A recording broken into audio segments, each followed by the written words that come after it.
Assalamualaikum warahmatullahi wabarakatuh. Bismillah, alhamdulillah, wassalatu wassalamu ala rasulillah Sayyidina wa maulana Muhammad bin Abdullah wa ala alihi wa ashabihi wa man walah wa la hawla wa la quwwata illa billah wa ba'd. Para hadirin, melanjutkan pengajian Bulughul Maram. Sebelumnya sudah saya sampaikan bahwa tidak ada keutamaan untuk kita bertakarrub kepada Allah kecuali bin nawafil, dengan perilaku sunnah. Nafilah itu bahasa Arab. Kalau ke dalam bahasa kita, nafilah itu penyempurna. Dan itu kita tahu kenapa kok harus ada penyempurnaan, karena kita tidak cukup hanya sekedar melakukan takarrub kepada Allah itu mencukupkan diri dengan hal yang wajib.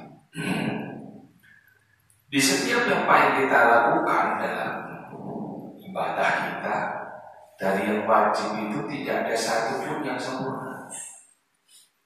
Maka itulah sebabnya ketika Allah dalam Al-Quran, contoh gampang, wa minal laili fatahajjad bi nafilatan lak. Allah menyebutkan tahajud itu nafilah, penyempurna dari yang wajib. Sebab kita harus ngerti, tidak cukup manusia itu ketika bertakarrub hanya dengan yang wajib, maka ketika dia ini menjadi sempurna kedekatannya kepada Allah itu, maka harus disempurnakan dengan yang nafilah. Yang menyempurnakan ini apa? Maka dalam bahasa usul fikih itu disebut mandubah, bahasa fikih nafilah. Ya, mandub itu yang digalakkan, nafilah yang menyempurnakan. Sebab memang perilaku sunnah, kalau kita nyebutkan terjemahnya itu kan sunnah. Sebab perilaku sunnah itu memang akan merupakan hal yang menyempurnakan dari yang kita lakoni dalam kewajiban. Dan itu pasti digalakkan.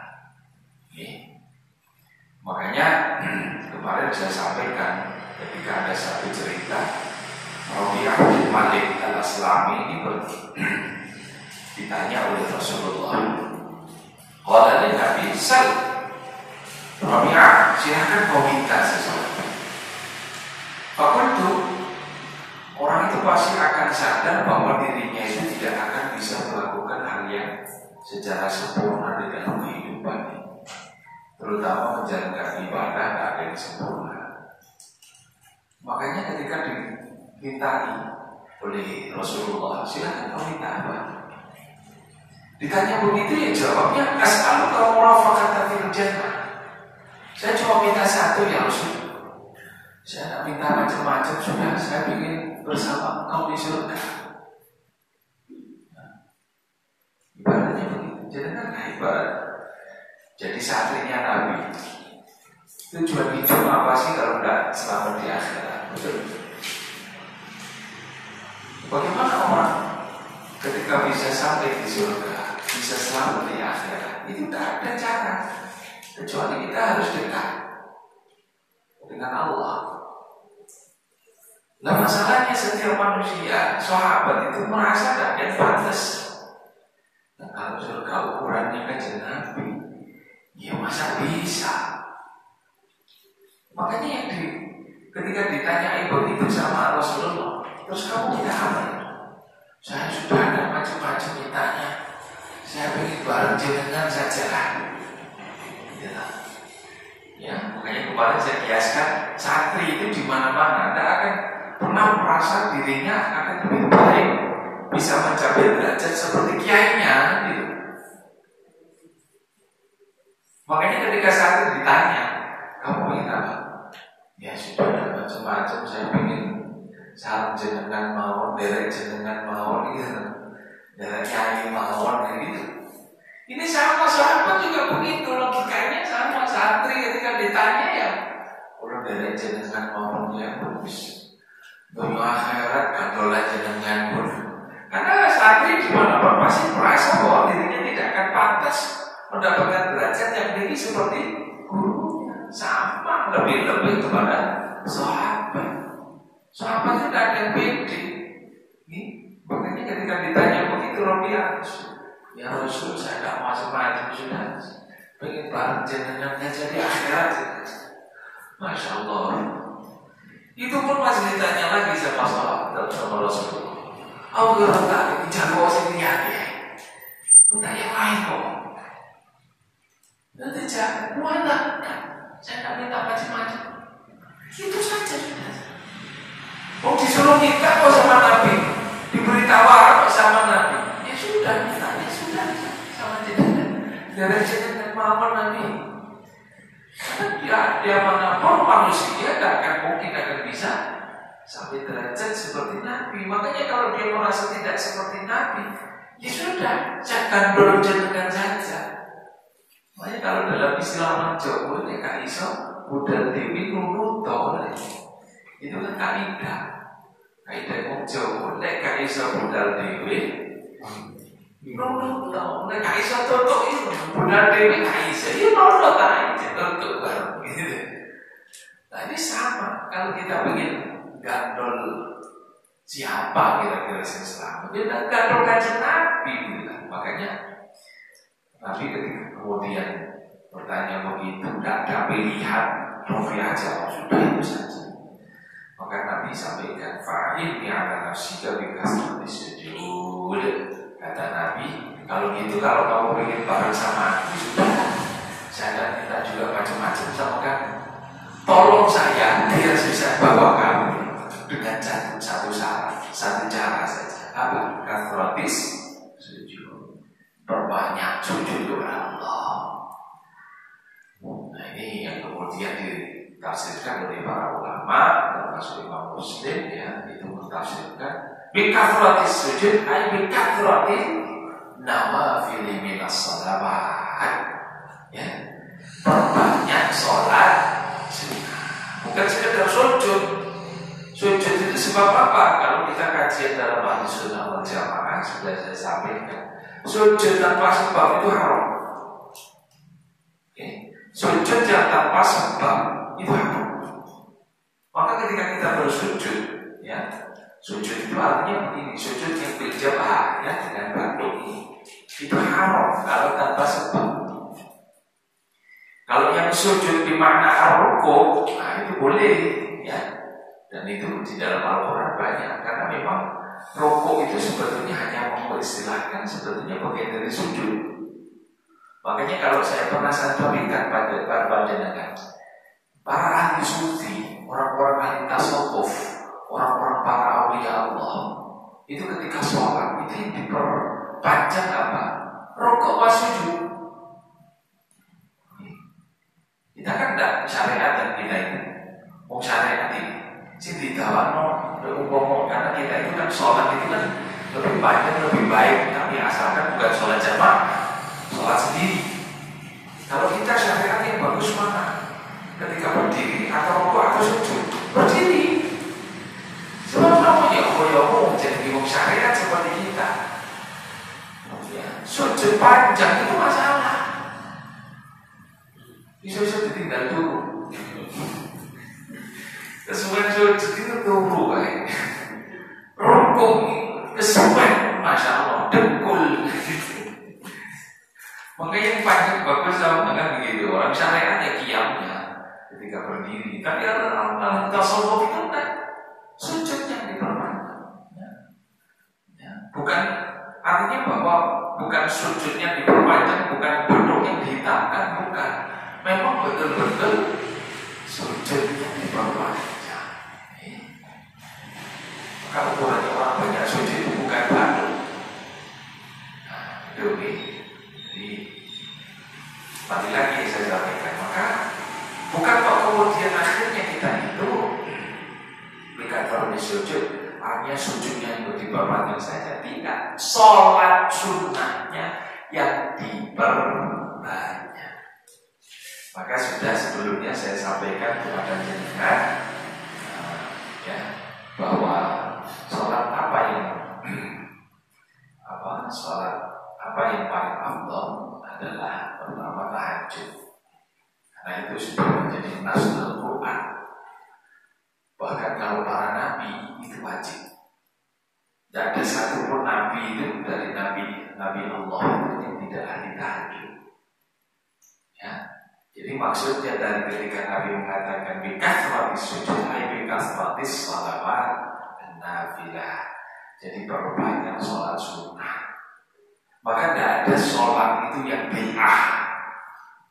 Pokok angger kula jenengan sedoyo semua kita itu sholatnya ngadep kiblat, syarat rukun terpenuhi, niatnya lillahi ta'ala, syarat rukunnya terpenuhi, sudah tidak ada yang kalaupun ada yang terkait dengan tidak ada niat yang khusus, itu namanya sholat mutlak. Makanya saya perlu sampaikan kepada jenengan, sholat sunnah itu ada dua. Ada yang muakkadah, ada yang ghairu muakkadah. Ada yang dikukuhkan, ada yang digalakkan, ada yang tidak.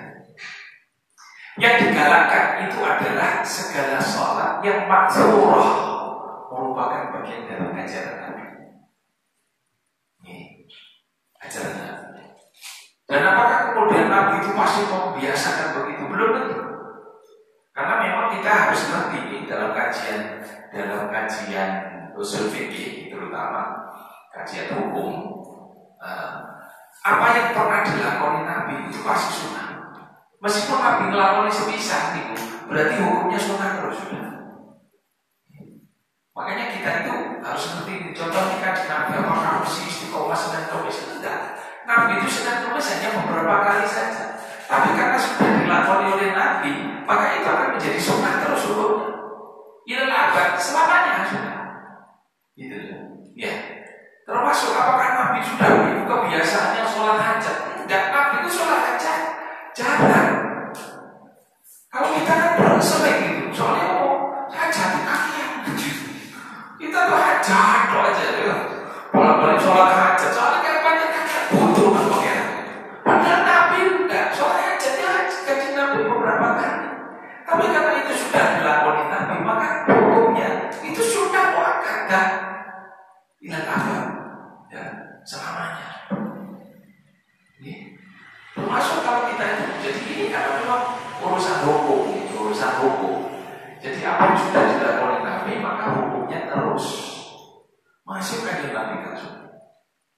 Contoh lagi ya, kalau kita pernah kaji, Nabi itu kan ada satu hadis yang dipakai dalil oleh para saudara-saudara kita yang di luar sini, itu kan mereka beranggapan bahwa kunut itu wajib. Kunut itu bahkan ada yang mengatakan bid'ah. Karena memang ada dasarnya bahwa hadis kajian Nabi itu, karena Rasulullah qamata syahrun, Nabi itu hanya 1 bulan. Itu yang dipegangi oleh para orang-orang ini, saudara-saudara kita. Nabi kok 1 bulan saja kunut? Iya. Tapi apakah pertanyaannya begini dong? Kalau Nabi sudah kemudian melakoni 1 bulan, apakah kemudian hukumnya tidak sunnah? Itu dalam kajian hukum kita, usul fikih kita itu mengatakan itu sudah hukum sunnah. Masukkan di Nabi yang 1 bulan lakoni, bukan kemudian kita hanya 1 bulan, tidak. Sebab itu sudah dilakoni Nabi, maka itu hukumnya sunnah tetap sampai kapan? Bila lama. Paham ya maksudnya? Ini hukum. Ya. Makanya pentingnya ngaji tentang hukum kayak begini itu penting. Jadi tidak sekedar ngaji hadis.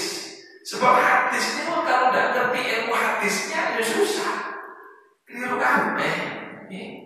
Tafsir hadis itu pentingnya di sini. Karena memang dalam urusan hukum bukan sekedar kita butuh hadis, tapi bagaimana melogikakan hadis tersebut agar kemudian punya ketetapan hukum. Maka ini satu contoh. Maka kembali lagi yang saya sampaikan, ada Sholat sunnah itu yang jumlahnya itu yang banyak ya, itu yang berwakata. Yang wakata ini tidak banyak. Tahajud, Kanjeng Nabi pernah ada riwayat yang jelas beliaunya Nabi itu wajib. Nabi itu wajib. Makanya dalam sejarah Nabi itu pernah meninggalkan sholat tahajud karena beliau gerah. Makanya saya menjadikan kalau pernah saya sampaikan itu kan dalam zaman Rasulullah itu kan tahajud ada. Ada. Jadi dalam sejarahnya Nabi itu, dalam zamannya Nabi itu ada Umi Maktum dan Bilal. Bilal itu yang bagian ada tahajud. Jadi tahajud itu ada adanya. Kenapa kok kemudian sekarang tidak disyariatkan? Padahal itu disyariatkan Nabi. Ya itu pertanyaan. Ini juga persoalan. Ini urusan hukum. Bahwa sesuatu yang kemudian cara hukum itu tidak bisa berakibat adanya sesuatu yang sunnah menjadi wajib, itu harus dihindari. Maka bisa dihilangkan. Ya, itu contoh. Jadi zaman Nabi contohnya apa? Ya ada ini. Zaman Nabi itu tahajud setengah telu itu ada bilang. Itu sahabat langsung berdiri semua pagi kabeh. Kenapa? Karena pada Isya pasti tidur. Isyanya jam berapa kita kalau sekarang ini? Jam 7 nih. Jam 7 kan setelah sholat itu sudah tidur semua sahabat. Kenapa? Gak mau PLN. Begitu terjadi. Kenapa tidur? Karena gak mau PLN. Jadi siang itu Masya Allah ya. Mereka bekerja mungkin, makanya sampai ada satu hadis dalam Kanjeng Nabi mengatakan itu kan, salah satu hal yang paling berat dilakukan para sahabat zaman-zaman dulu itu apa? Sholat Isya. Sehingga dalam Nabi itu sampai mengatakan kalau mereka tahu bagaimana fadilah besarnya sholat Isya ini, Maghrib dan Isya, itu mereka pasti akan berbondong-bondong ke masjid walau buat meskipun itu esok. Kenapa Nabi mengatakan begitu? Iya, sebab dulu berat. Ya, Maghrib itu kan masih cerek ini. Si orang apa masih eto gitu. Karena ada PLN. Isya itu sudah Masya Allah menjadi ujian tersendiri. Mending subuh. Nah kalau kita kan sekarang konteksnya sudah beda. Sebabnya seorang PLN. Coba aja dengan kalau di pedalaman. Saya pernah di pedalaman tidak ada lampu, Masya Allah. Kok dijamu mati guys. Iya, itu Masya Allah ujian tersendiri. Makanya zaman Nabi itu para sahabat itu ketika kemudian bilang Allahu Akbar jam 3 pagi kabeh. Kenapa? Karena Isya itu lebih gelap daripada jam 3 jam 3 malam itu sudah mulai keluar merah-merah. Itu namanya fajar kadif kan, kalau kita nyebut dalam bahasa fikih itu namanya fajar apa? Fajar kadif. Jadi fajar tapi masih kadif di goroan. Terus subuh tenan. Karena subuh tenan itu ya baru jam 4. Itu baru fajar sotik. Itu sahabat gembira. Tahajud itu Masya Allah. Jadi para hadirin sekalian makanya itu tahajud itu seakan-akan gak wajib. Makanya kemudian di akhir ayat beliau kan mengatakan jangan juga. Maka itu akhirnya karena dilarang oleh Nabi, maka hukumnya tetap. Padahal menyewu adat itu sudah berlangsung sekitar 10 tahun, 9 tahun. Jadi makanya kalau jangan story gak iso hanya sekedar ngaji hadis tanpa orang yang hadis tafsir hadis nggak bisa. Butuh ngerti ya, usul fikihnya gimana harus. Ini contoh yang kata tahajud. Makanya kita konteks sekarang itu yang paling berat pasti tahajud. Nah Isya kapan? Karena sekarang yang apalagi Maghrib Isya, suka berwudu. Lu yang berat zuhur. Lebih berat apa? Zuhur. Sebab apa? Ini musim kerja. Masya Allah. Gitu ya. Ini mana konteks ini penting untuk kita pelajari. Maka bagaimana Rasulullah ketika ada tahajud, beliaunya ganti dengan apa? Sholat duha. Maka duha itu makan itu. Ya. Jadi baru sholat rawatib. Ya kita nyebut rawatib. Nabi kalau nyebut itu apa? Qobliyah ba'diyah. Nah ini salah satu yang disampaikan oleh Ibnu Umar radhiyallahu anhu, hafidhu minan Nabi 10 raka'atan qabla dhuhr wa raka'atayn ba'da al-maghrib fi baiti wa raka'atayn ba'da al-isya fi baiti wa raka'atayn qabla subuh. Ya. Kemudian ada Nabi kana itu arba'an qabla dhuhr wa raka'atayn qabla al-ghada. Jadi apa yang kemudian disampaikan Rasulullah ini kalau kita nyebut namanya qobliyah ba'diyah. Dulu belum ada istilah qobliyah ba'diyah itu. Jadi kalau kita nyebut ada qobliyah ba'diyah, bid'ah sebetulnya. Tapi tidak pernah menyebut itu qobliyah ba'diyah. Cuma rakaataini qabla dhuhr, rakaataini ba'da dhuhr. Nah, kan ada qabla dhuhr, ba'da dhuhr. Makanya kita nyebutnya ba'diyah qobliyah. Maka padahal Nabi tidak pernah nyebut qobliyah ba'diyah. Apalagi dalam bahasa fikih itu disebut rawatib. Rotibun itu, rotib yang kayak kita baca tadi kan rotib. Itu rutinan. Nah bahasa kita itu rutin. Jadi rotibun itu rutinan. Makanya kalau kita nyebut itu ngaji apa? Ya rutinan Senin bid'ah mana?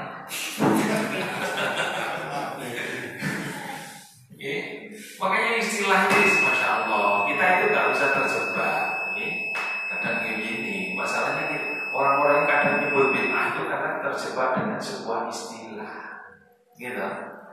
Sebetulnya Kanjeng Nabi nyebut tahlil, iya. Nah kita yo jadi ngomong Jawa ya akhirnya tahlil dari tahlilan, karena orang Indonesia.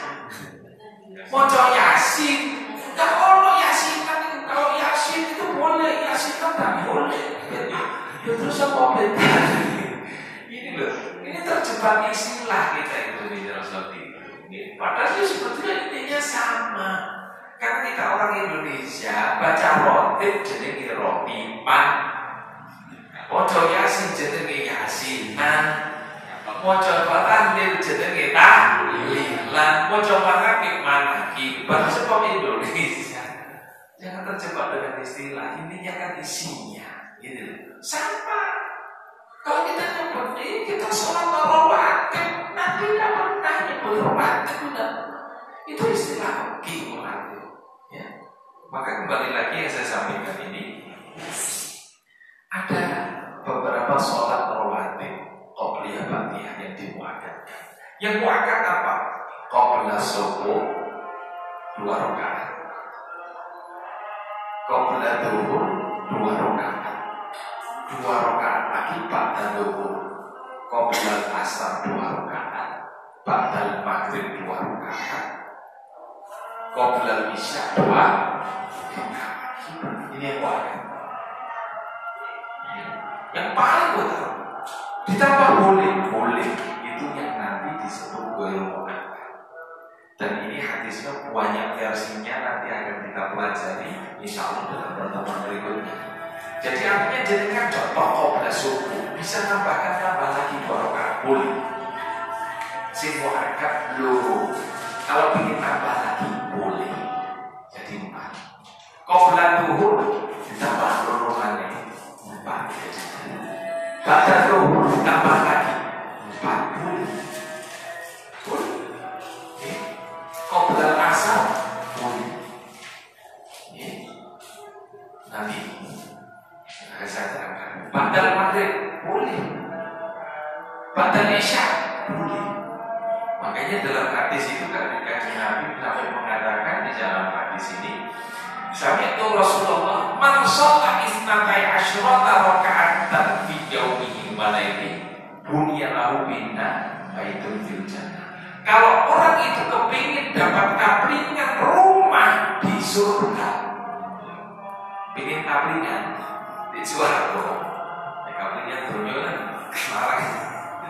Kaplingan swarga itu maka cukup dia itu sholat sunnah berapa sehari? Isnatai asyarata 12 rakaat dalam sehari semalam. Jadi 12 rakaat sehari semalam itu ilmu akad saja. Qoblas subuh 2, qoblas duhur 2, ba'da duhur 2, qoblas asar 2, maghrib ba'da maghrib 2, qoblas isya 2. 6 kepindo rolas kudu lengkap